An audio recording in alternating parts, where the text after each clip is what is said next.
આપ્યો છે, ભોગ એટલો બધો આપ્યો છે। તમે ખાલી બે ત્રણ મેં દાખલા આપીશ। નર્મદા ડેમની વાત કરું, અમારા દાદા લોકો કહેતા હતા કે નર્મદા ડેમ જ્યારે બનતો હતો ત્યારે કોંગ્રેસની સરકાર હતી, અને જ્યારે ગુજરાત અને મધ્યપ્રદેશ મહારાષ્ટ્રના ગામોને ત્યાંથી વિસ્થાપિત કરવામાં આવ્યા ત્યારે લોકોને કહેવામાં આવ્યું કે આ સરકારની યોજના છે, બધાએ ગામો ખાલી કરવા પડશે, અને ગામડા ખાલી થઈ ગયા। પોતાના પરિવારો કોઈ ક્યાં નવી નવી વસાહતોમાં વિભાજિત થઈ ગયા। સાથીઓ, ત્યારે વળતર કેટલું આપ્યું હતું તમને બતાવું મેં। ત્યારે એક ગુંઠો એટલે કે એકડમાં 40 ગુંઠા હોય, એક એકડમાં 40 ગુંઠા આવે ત્યારે ગુંઠાના ભાવે એ ઉકાઈ જળાશય હોય, નર્મદા જળાશય હોય કે બીજા ડેમ હોય, એમાં ગુંઠાના કેટલા આપતા હતા તે તમને કેમ છું, ધ્યાન આપજો। એક ગુંઠાના જે એમાં પણ 4 પ્રકારે નક્કી કરવામાં આવે ભાવ। પહેલો ભાવ હતો એક ગુંઠા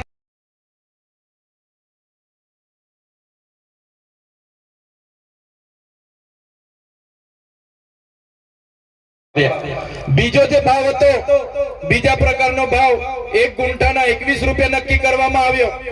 જે થોડી ખાડા ટેકરા વાળી જમીન હતી અને જેટલી જમીન હતી એના એક ગુંઠાના 21 રૂપિયા।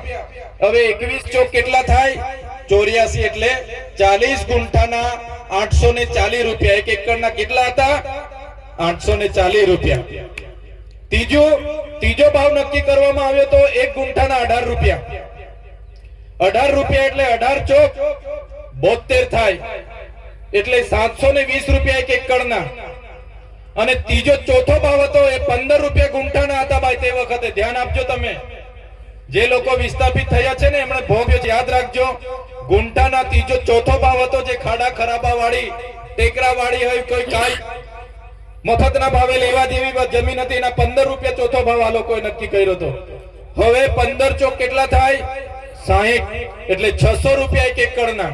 તમે વિચાર કરો, દેશ માટે જે લોકોએ પોતાના ગામ ખાલી કર્યા, પોતાની સંસ્કૃતિ, પોતાની પ્રકૃતિ, પોતાના જળ જંગલ જમીન સાથે છીનભીન થઈ ગયા, પોતાના પરિવાર સાથે છૂટા પડ્યા, એ લોકોને તે વખતે એક એકડના 660 રૂપિયા આપ્યા હતા, અને કીધું તું તમારા ઘરમાંથી એક જણને સરદાર સરોવર નિગમમાં નોકરી આપીશું, તમને જ્યાં પણ મોકલીશું ત્યાં સિંચાઈનું મફત પાણી આપીશું, તમને જ્યાં પણ મોકલીશું ત્યાં ખેતીવાડીની વીજળી આપીશું।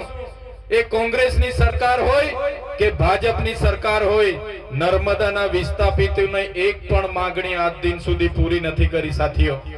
ત્યારે જો ગુજરાતમાં આમ આદમી પાર્ટીની સરકાર બને તો સૌથી પહેલા નર્મદા વિસ્થાપિતોને ન્યાય આપવાનું કામ આમ આદમી પાર્ટીની સરકાર કરશે।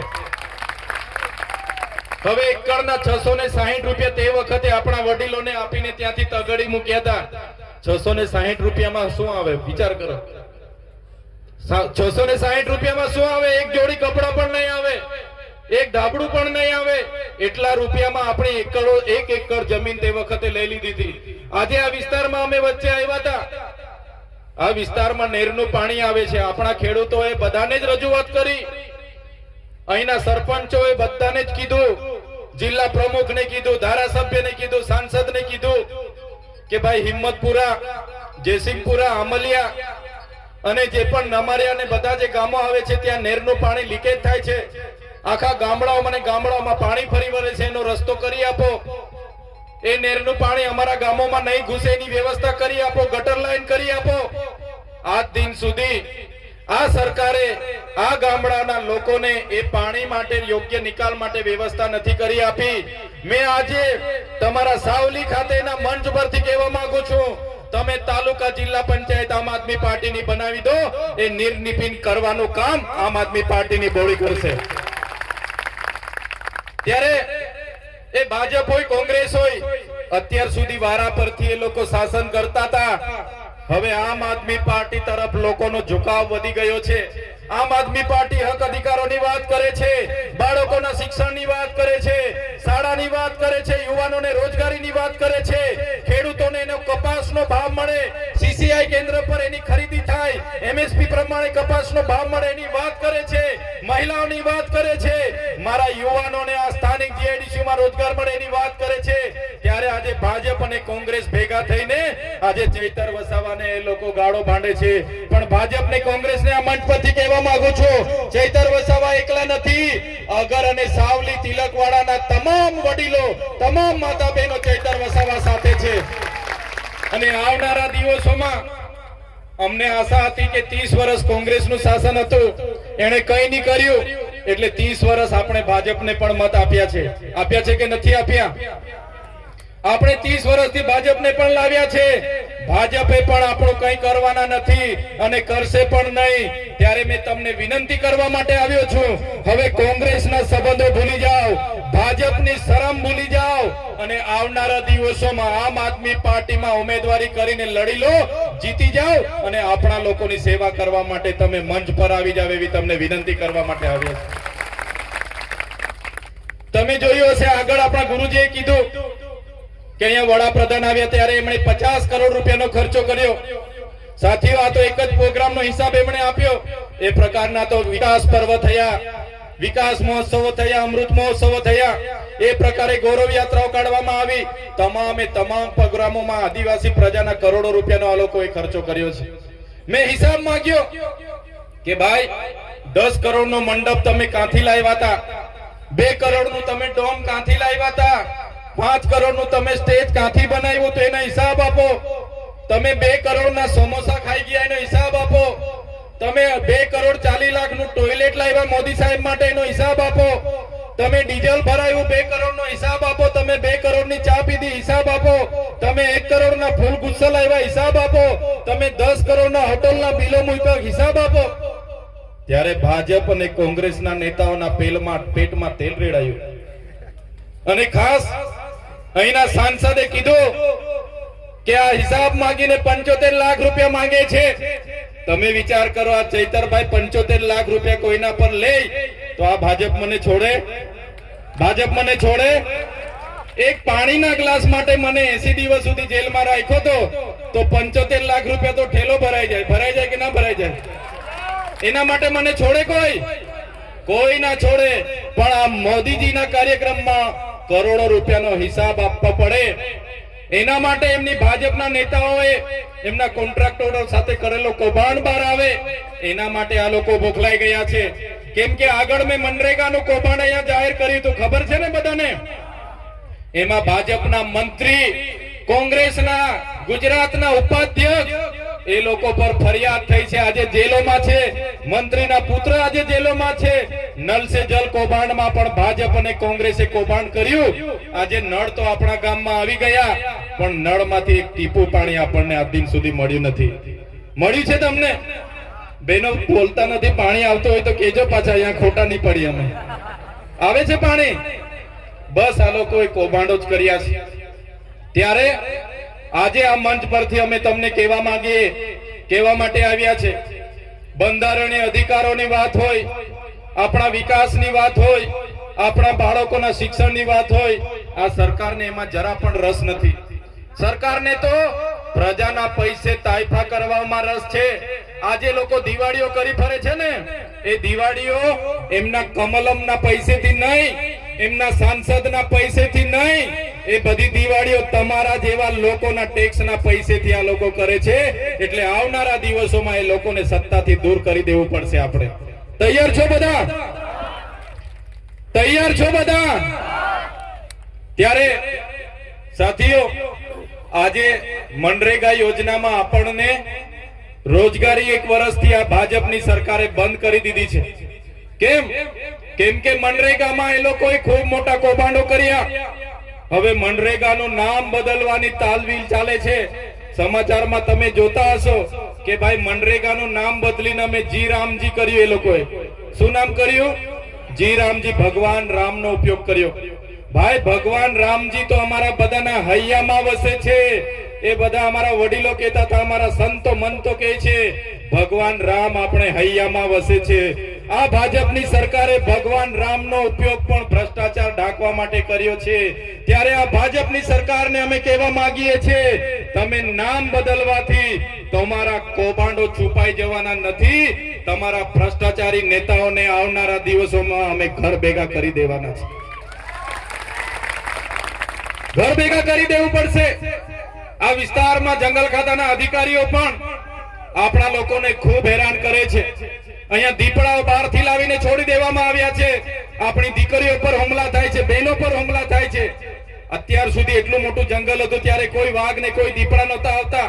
હમણાં દીપડાઓ બહારથી લાવીને આપણા લોકોને હેરાન કરવા માટે અહીંયા છોડવામાં આવે છે અને આપણા લોકોને હેરાન પરેશાન કરે છે. ત્યારે એ જંગલ ખાતાના અધિકારીઓને પણ આ મંચ પરથી કહેવા માંગુ છું, તમારું જંગલ ખાતું 1927 માં આવ્યું છે.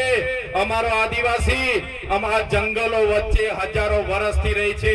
અમારા આદિવાસીઓને હેરાન કરવાનું બંધ કરી દેજો, નહીં તો જે દિવસે અમે આ રસ્તા પર ઉતરીશું ને તે દિવસે તમારા જંગલ ખાતા પણ અહીંયા નજરે પડવાના નથી.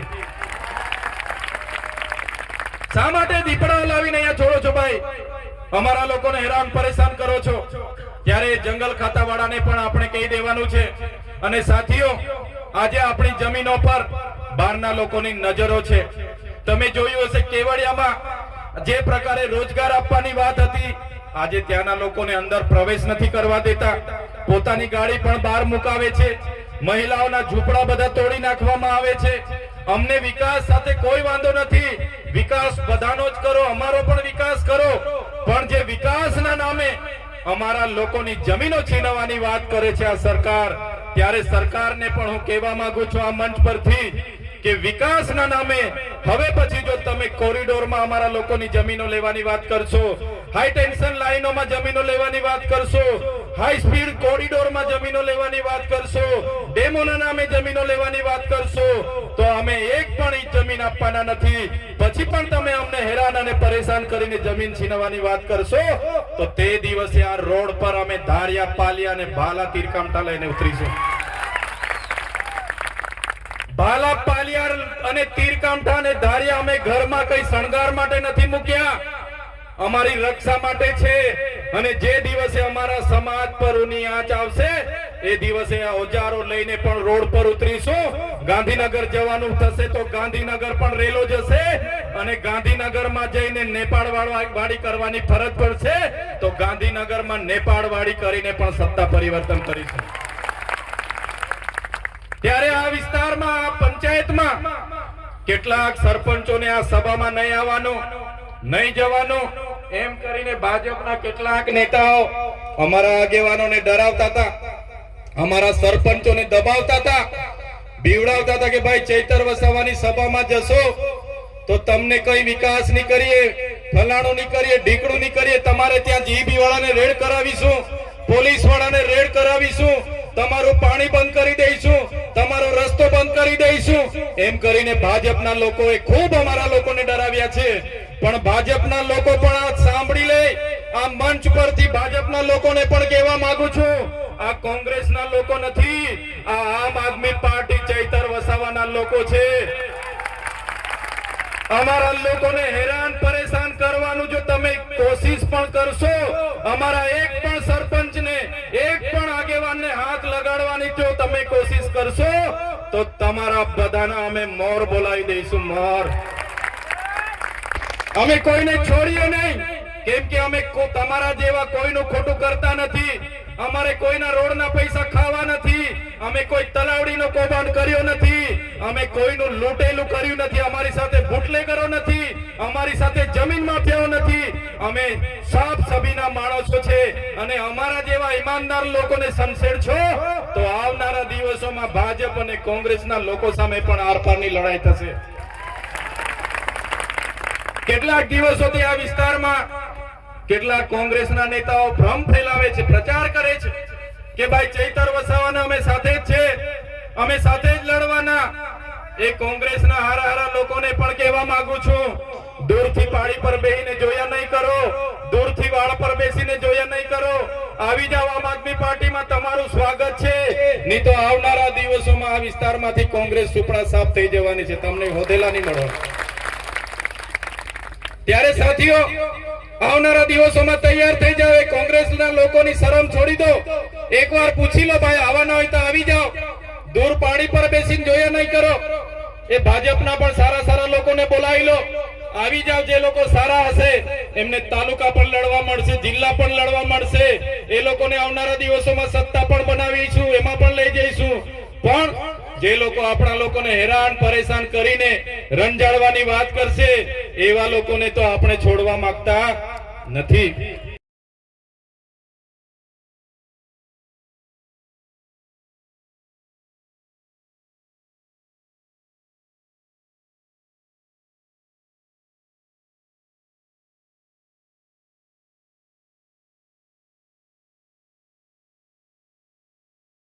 રોડ પર ઉભા રાખીને પકડો અને દંડ ઉઘરાવો એવી સૂચનાઓ આપે છે. એવા ઉચ્ચ પોલીસ અધિકારીઓ પણ સાંભળી લે. આ આદિવાસી વિસ્તાર છે, અનુસૂચિત વિસ્તાર છે, પૈસા એક વિસ્તાર છે. અહીંયા ગામ સભાનો પાવર લાગે છે. તમે કોઈને પૂછ્યા વગર કોઈ પણ ગામમાં ઘૂસી જશો, કોઈને પૂછ્યા વગર અમારા લોકો સાથે દંડાવાળી કરશો, અમારા લોકોને હેરાન કરવાનું પરેશાન કરવાનું કરશો તો અમારો પણ સમય આવશે અને એ દિવસે તમારો બધાનો પણ હિસાબ કિતાબ અમે કરી દઈશું.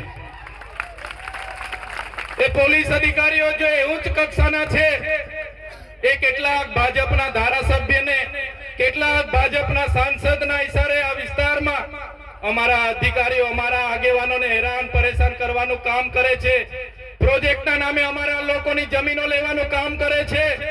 એવા એસી ચેમ્બરોમાં ગાંધીનગર બેઠેલા પોલીસ અધિકારીઓને પણ કહેવા માંગુ છું, અમારા આદિવાસીઓને હેરાન પરેશાન વાળી કરવાનું ભૂલી જજો.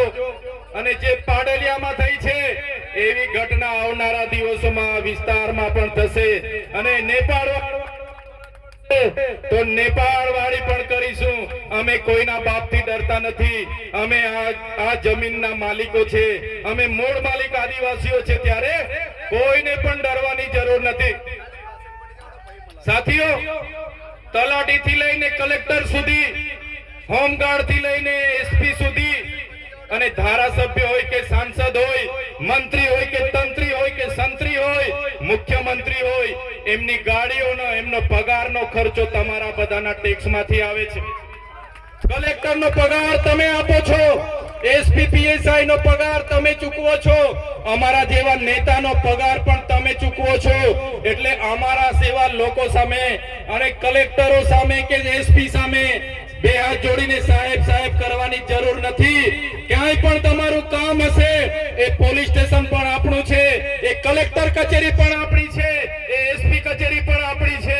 વડ કે સાથ માલિકની જેમ જજો અને તમારા જે સેવકો છે એમને તમારા કામનો આગ્રહ કરજો. તમારું કામ નહીં કરી આપે, તમારી સાથે છીછાઈ વર્તન કરશે, તમારી સાથે અત્યાચાર કરે તો આ ચૈતર વસાવાને આમ આદમી પાર્ટી બેઠી છે, એમને જવાબ આપણે એકનો જવાબ પત્રથી આપીશું. ત્યારે સાથીઓ, આ વિસ્તારના કેવડિયાના લોકો માટે અમે લડીએ. આ વિસ્તારમાં જે કૌભાંડો થયા, નલ સે જલ માટે લડ્યા. આ વિસ્તારમાં જે મનરેગાનું કૌભાંડ થયું એના માટે લડ્યા. આ વિસ્તારના ખેડૂતોને જ્યારે કપાસનો ભાવ નહોતો મળતો એના માટે અમે લડ્યા. આ વિસ્તારના બાળકોને સારું શિક્ષણ મળે એના માટે અમે લડીએ. ત્યારે આ ભૂપેન્દ્રભાઈ પટેલની ભાજપની સરકારને ગમ્યું નહીં. એમના કેટલાક અહીંના ઉચ્ચ અધિકારીઓ, ભાજપના જે ઉચ્ચ અધિકારીઓ ભાજપના એજન્ટ બનીને કામ કરતા હતા, એને કીધું કે ચૈતર વસાવા પર એફઆઈઆર કરો. અને ચૈતર વસાવા પર સામાન્ય બાબતમાં એક ખોટી એફઆઈઆર કરવામાં આવી. મને ત્યાં ડેડિયાપાડા પકડી લેવામાં આવ્યો. પકડી લઈને જબરજસ્તીથી આ પોલીસના અધિકારીઓએ રાજપીપળા લાવવા માટે ઘસડીને મને જીપમાં બેસાડી દીધો. મેં કીધું હું ધારાસભ્ય છું, મેં પણ અરજી આપી છે, શું થયું એની વાત કરો. મારા પરિવારના લોકો આવ્યા કે ભાઈ શું થયું, પણ ઉપરથી ઓર્ડર છે અને અમારે તો પકડવા જ પડશે, લઈ જવા પડશે, નહીં તો અમારી નોકરી જશે એમ કરીને પીઆઈ પીએસઆઈ એમના ડીવાયએસપી લોકોએ અમને પકડી લીધા. મને રાજપીપળા લઈ આવ્યા, જેલમાં રાખ્યો. પહેલો દિવસ મને જૂની જેલમાં રાખવામાં આવ્યો. ત્યારે મારા નિરંજનભાઈ હોય, વિક્રમભાઈ હોય, આશુતોષભાઈ હોય, મારા ધર્મેશભાઈ હોય, કિરણભાઈ હોય, બધા મારા યુવાન સાથીઓ મળવા માટે આવ્યા. એમણે કીધું, સાહેબ ચૈતરભાઈ માટે અમે ટિફિન લાવ્યા છે, ચૈતરભાઈના કપડા લાવ્યા છે, અમને મળવા દો. ચૈતરભાઈ શું ગુનો કર્યો તમે લઈ આવ્યા, અમને જવાબ આપો. ત્યારે આ પોલીસ અધિકારીઓ ભાજપના નેતાઓના ઇશારે અમારા કાર્યકરોને લાઠીચાર્જ કર્યો. અમારા કાર્યકરોને ત્યાંથી ભગાડી દીધા. બીજા દિવસે મને મામલતદારે રજૂ કરવાની જગ્યાએ, ડેડિયાપાડા કોર્ટમાં રજૂ કરવાની જગ્યાએ મને રાજપીપળા સેશન કોર્ટમાં રજૂ કરવામાં આવ્યો. રાજપીપળા સેશન કોર્ટમાં મેં મારા વકીલો કર્યા હતા, ગોપાલભાઈ ઇટાલિયા અને બીજા વકીલોને